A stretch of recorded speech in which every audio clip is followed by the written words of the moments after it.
মাত্র এক বাটি ময়দা দিয়ে তৈরি এই বালুশাহী মিষ্টিটা বানানো কিন্তু খুবই সহজ।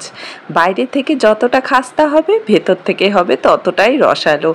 অনেকগুলো লেয়ার দিয়ে তৈরি এই বালুশাহী মিষ্টিটা খুব সহজেই কিন্তু আপনারা বাড়িতে তৈরি করে নিতে পারবেন। ঘরে থাকা সামান্য কিছু উপকরণ দিয়েই কিন্তু আপনারা এই রসালো মিষ্টিটা তৈরি করে নিতে পারবেন, যেটা দেখতে আর খেতে হবে একদম দোকান থেকে কিনে আনা মিষ্টির মতো। আর কেউ দেখে তো বলতেই পারবে না যে এটা আপনি বাড়িতে বানিয়েছেন। সমস্ত রকম টিপস অ্যান্ড ট্রিক্স আজকে শেয়ার করব, যাতে করে আপনারাও কিন্তু খুব সহজে এই রসালো আর খাস্তা বালুশাহী মিষ্টিটা তৈরি করে নিতে পারবেন। তো হ্যালো এভরিওয়ান, কেমন আছেন আপনারা সবাই? আশা করি আপনারা সবাই ভালো আছেন and welcome to my channel. তো আজকের এই রেসিপিটা যদি আপনাদের ভালো লেগে থাকে অবশ্যই লাইক আর শেয়ার করবেন। আর আমার চ্যানেলে যদি আপনারা নতুন এসে থাকেন তাহলে চ্যানেলটাকে সাবস্ক্রাইব করে পাশের বেল আইকনটি প্রেস করে দেবেন, যাতে আমার ভিডিও নোটিফিকেশন সবার আগে আপনার কাছে পৌঁছয়। তাহলে চলুন আর দেরি না করে ঝটপট বানিয়ে নিই এই দারুণ স্বাদের খাস্তা রসালো বালুশাহী মিষ্টি। তো প্রথমেই একটা মিক্সিং বলে আমি নিয়ে নিচ্ছি এক বাটি ময়দা। তো এখানে কিন্তু আমি বাটিটা পুরো ভর্তি করে ঠেসে ঠেসে ময়দা নিয়েছি এক বাটি। আপনারা যদি 4 কাপে মেপে নেন তাহলে 1.5 কাপের মতো এখানে ময়দা নিয়ে নেবেন। আর এখানে ময়দাটা কিন্তু আমি আগে থেকেই চেলে নিয়েছি, তো আপনারা অবশ্যই চেলে ব্যবহার করবেন। দিয়ে দিলাম সামান্য একটু লবণ, এতে করে মিষ্টিটা ব্যালেন্স হবে। আর দিয়ে দিচ্ছি চা চামচে মেপে হাফ চামচ বেকিং পাউডার। বেকিং সোডা কিন্তু ব্যবহার করছি না, বেকিং পাউডার নিয়েছি। এখন সমস্ত শুকনো উপকরণগুলোকে একটু ভালো করে একটা চামচ দিয়ে আমি মিশিয়ে নিচ্ছি। আর মেশানো হয়ে গেলে এর মধ্যে দিয়ে দেব আমি ঘি। তো ময়মের জন্য এখানে আমি ঘি ব্যবহার করছি, আপনারা চাইলে তেলও ব্যবহার করতে পারেন, কিন্তু বালুশাহী মিষ্টিতে যে খাস্তা ভাবটা থাকে সেটা কিন্তু এই ঘি থেকেই আসবে। তো ভালো যদি খাস্তা বালুশাহী বানাতে চান অবশ্যই ঘিটা ব্যবহার করবেন। তো এখানে আমি 2 টেবিল চামচের মতো ঘি আগে দিয়ে নিচ্ছি, যদি দরকার পড়ে তাহলে পরে ঘি দিয়ে নেব। তো এখানে 2 টেবিল চামচ ঘিটা দিয়ে খুব ভালো করে ময়দার সাথে মিশিয়ে নিচ্ছি। দেখুন এভাবে ঘষে ঘষে কিন্তু মিশিয়ে নিতে হবে, যাতে ময়দার প্রত্যেকটা অংশে ঘিটা মিশে যায়। তো যখন দেখবেন এভাবে দলা পাকিয়ে যাচ্ছে হাতে মুঠ করলে, তখন বুঝবেন যে ময়মটা খুব ভালো করে কিন্তু হয়েছে। তো এর মধ্যে আমি আর ঘি অ্যাড করছি না, 2 টেবিল চামচ ঘিতেই হয়ে গেছে, বাকি ঘিটা সরিয়ে রেখে দিচ্ছি। এখন অল্প অল্প করে জল দিয়ে একটা ডো তৈরি করে নিতে হবে। এই সময় কিন্তু একটু সাবধানে কাজটা করতে হবে। আমরা কিন্তু আটা ময়দা নর্মালি যেভাবে মাখি রুটি বা লুচি বানানোর জন্য সেভাবে কিন্তু মাখবো না। এখানে জাস্ট সব কিছুকে এক জায়গায় করে নেব। দেখুন আমি কিভাবে সব কিছুকে নিয়ে এক জায়গায় করে নিয়েছি। আমি কিন্তু ঠেসে ঠেসে মাখিনি, আর এতেই কিন্তু আমাদের বালুশাহীর মধ্যে খুব সুন্দর লেয়ার চলে আসবে, অনেকগুলো লেয়ার চলে আসবে। তো এখন এই ডোটাকে আমি রেস্টে রেখে দেব 10 মিনিটের জন্য। ঢাকা দিয়ে এটাকে রেখে দিচ্ছি। যতক্ষণ এটা রেস্টে থাকছে ততক্ষণ চলুন বাকি কাজগুলো করে নিই। তো এখানে একটা বাটিতে আমি 3 টেবিল চামচের মতো জল নিয়ে নিয়েছি, তার মধ্যে দিয়ে দিচ্ছি কিছুটা কেশর। তো 6-7টা কেশর দিয়ে দিয়েছি আমি এখানে। এখন ভালো করে মিশিয়ে নিচ্ছি। এটা আমরা চিনির যে শিরাটা তৈরি করব তার মধ্যে ব্যবহার করব, এতে করে কিন্তু খুব সুন্দর একটা কালার আসবে। তো এখন একটা বাটিতে নিয়ে নেব আমি 1 বাটি চিনি। যে বাটিতে মেপে আমি ময়দাটা ব্যবহার করেছি সেই বাটি মেপেই আমি 1 বাটি চিনি নিয়ে নিলাম। তার সাথে দিয়ে দেব আমি 1 বাটি জল। যতটা চিনি নেবেন ততটাই কিন্তু জল ব্যবহার করতে হবে। 2টো এলাচ দিয়ে দিচ্ছি, এতে করে ফ্লেভারটাও খুব ভালো আসবে আর গন্ধটাও ভালো আসবে। এখন গ্যাসের ফ্লেমটাকে হাইতে রেখে কন্টিনিউ নাড়াচাড়া করে চিনিটাকে গলিয়ে নেব। তো এই যে দেখুন চিনিটা কিন্তু পুরোপুরি গলে গেছে। আর এই সময়ই আমরা অ্যাড করে দেব এর মধ্যে কেশরের জলটা, যেটা আমরা ভিজিয়ে রেখেছিলাম। দেখুন কতটা সুন্দর অলরেডি কালার চলে এসেছে। তো এটাকে দিয়ে আবারও খুব ভালো করে মিশিয়ে নেব। এখন মিডিয়াম ফ্লেমে 3 থেকে 4 মিনিট শিরাটাকে আমরা জাল করে নেব। খুব বেশি কিন্তু ঘন শিরার আমাদের দরকার নেই। তো এই যে দেখুন এখানে কিন্তু 4 মিনিটের মতন হয়েছে, আমি মিডিয়াম ফ্লেমে জাল করে নিয়েছি।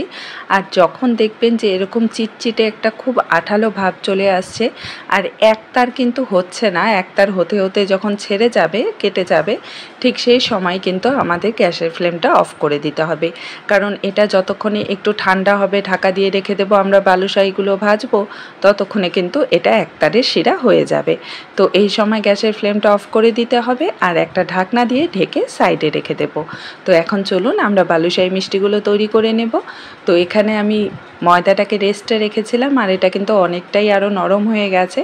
এখন দু হাতে নিয়ে এভাবে জাস্ট স্ট্রেচ করে টেনে টেনে নেব আর একসাথে করে নেব। একবার করে টেনে নেব আবার একসাথে করে নেব। তো এটা করলে কিন্তু লেয়ারগুলো আরও বেশি ভালো করে কিন্তু বোঝা যাবে। তো এই স্টেপগুলো কিন্তু অবশ্যই ফলো করবেন, তাতে করে বালুশাহীর যে লেয়ারগুলো আছে খুব ভালো করে কিন্তু বোঝা যাবে। তো এখন এখান থেকে আমরা মিষ্টিগুলো তৈরি করে নেব। তো এখানে আমি মিডিয়াম সাইজের বল নিয়ে নিচ্ছি একটা।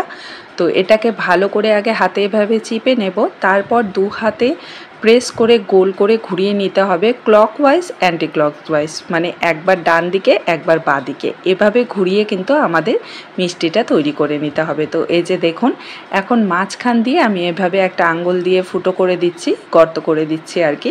আপনারা চাইলে পেন্সিল দিয়েও এই কাজটা করে নিতে পারেন। তো আমাদের একটা মিষ্টি কিন্তু তৈরি হয়ে গেছে আর লেয়ারগুলো যে কতটা ভালো বোঝা যাচ্ছে আপনারা নিজেরাই দেখতে পাচ্ছেন।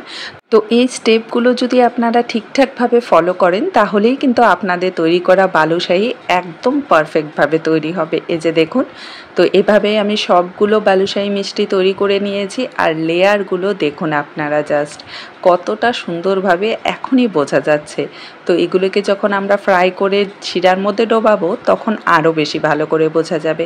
তো এখানে কিছুটা সাদা তেল আমি একদম লো ফ্লেমে গরম করে নিয়েছি। হালকা গরম তেলে কিন্তু আমাদের বালুশাহী মিষ্টিগুলো ছেড়ে দিতে হবে। তেল যদি খুব গরম হয় কালারটা কিন্তু তাড়াতাড়ি চলে আসবে আর ভেতর থেকে কিন্তু ভালো করে কুক হবে না। তো লো ফ্লেমে এটাকে আমরা 1 মিনিট কুক করে নেব। 1 মিনিট পর হালকাভাবে কিন্তু মিষ্টিগুলো আমাদের উল্টে দিতে হবে। খুব জোরে জোরে কাজটা করতে যাবেন না, হালকা হাতে জাস্ট মিষ্টিগুলোকে আস্তে করে উল্টে দেবেন। আর এই সময় কিন্তু গ্যাসের ফ্লেমটা লোতেই আছে। যখন দেখবেন যে কালার চলে আসছে এরকম হালকা উপরে, তখন গ্যাসের ফ্লেমটাকে একটু বাড়িয়ে লো টু মিডিয়ামে রেখে আমাদের মিষ্টিগুলোকে কন্টিনিউ এভাবে নাড়াচাড়া করে ভেজে নেব যতক্ষণ না গোল্ডেন কালারটা চলে আসছে। আর এভাবে নাড়াচাড়া করে ভাজলে কি হবে, মিষ্টিগুলো সব দিক দিয়ে খুব সুন্দর একটা রং চলে আসবে, একই রং চলে আসবে সব দিক দিয়ে। তো এই যে দেখুন মিষ্টিগুলো কিন্তু ভাজা হয়ে গেছে, এর থেকে বেশি কড়া করে আর ভাজবো না। তো আমি আপনাদের একটা মিষ্টি তুলে দেখাচ্ছি যে কতটা সুন্দর লেয়ার এসেছে, আপনারা নিজেরাই দেখুন। আর বেকিং পাউডার দেওয়াতে কিন্তু মিষ্টিগুলো অনেকটাই ফুলে গেছে। এখন সবগুলো মিষ্টি আমি তুলে নিচ্ছি আর বাকি মিষ্টিগুলো আমি ঠিক একই রকমভাবে ভেজে নেব। তো তেলটা কিন্তু একটু ঠান্ডা করে নিয়ে তারপর মিষ্টিগুলো ভেজে নেবেন। তো এখন আমরা যে শিরাটা রেডি করে রেখেছিলাম জাল করে, সেটা কিন্তু হালকা গরম আছে এখনও। তো এটাকে আমি একটা ছড়ানো পাত্রে ঢেলে নিলাম। তো এর মধ্যে এখন গরম গরম ভাজা যে বালুশাহী মিষ্টিটা সেটা কিন্তু দিয়ে দিতে হবে। তো খেয়াল রাখবেন শিরাটা কিন্তু হালকা গরম থাকবে আর মিষ্টিগুলো থাকবে খুব গরম, মানে জাস্ট তেল থেকে নামিয়ে আমাদের কিন্তু এই শিরার মধ্যে দিয়ে দিতে হবে। এখন 2 মিনিটের জন্য এই এক পাশটা আমি শিরার মধ্যে এভাবেই ভিজিয়ে রেখে দেব। 2 মিনিট পর এভাবে উল্টে দেব। উল্টে দিয়ে আরও 2 মিনিট আমি এই মিষ্টিগুলোকে শিরার মধ্যে ভিজিয়ে রেখে দেব। 4 থেকে 5 মিনিট, এর বেশি কিন্তু সময় ভিজিয়ে রাখা যাবে না, তাহলে যে খাস্তা ভাবটা থাকবে সেটা কিন্তু একদমই চলে যাবে। তো 4 থেকে 5 মিনিটের মধ্যেই কিন্তু মিষ্টিগুলোকে শিরার থেকে তুলে নিতে হবে। তো এই যে দেখুন সবগুলো মিষ্টি আমি তুলে নিচ্ছি। আর আমাদের মিষ্টির দোকানের মতো একদম দেখতে আর খেতে এই বালুশাহী মিষ্টি কিন্তু একদম তৈরি হয়ে গেছে। বাইরে থেকে হবে খাস্তা, ভেতর থেকে কিন্তু দারুণ রসালো। তো আমি আপনাদের একটা ভেঙে দেখাচ্ছি যে এটা ভেতর পর্যন্ত কতটা ভালো করে রস ঢুকেছে, আপনারা নিজেরাই দেখুন। জাস্ট প্রেস করলেই কিন্তু ভেতর থেকে রস বেরিয়ে আসবে, এতটা ভালোভাবে এই মিষ্টিগুলো রস টেনে নিয়েছে। তো এই রেসিপিটা যদি আপনারা ঠিকঠাকভাবে ফলো করেন আপনাদের তৈরি করা বালুশাহী মিষ্টিও কিন্তু একই রকম হবে, ভেতর থেকে রসালো বাইরে থেকে খাস্তা, দেখতে হবে একদম দোকান থেকে কিনে আনা মিষ্টির মতো। তো আজকের এই রেসিপিটা যদি আপনাদের ভালো লেগে থাকে আমাকে কিন্তু কমেন্টে অবশ্যই জানাবেন। দেখা হবে আপনাদের সাথে আরেকটি নতুন রেসিপি নিয়ে। ভালো থাকবেন, সুস্থ থাকবেন, বাই বাই।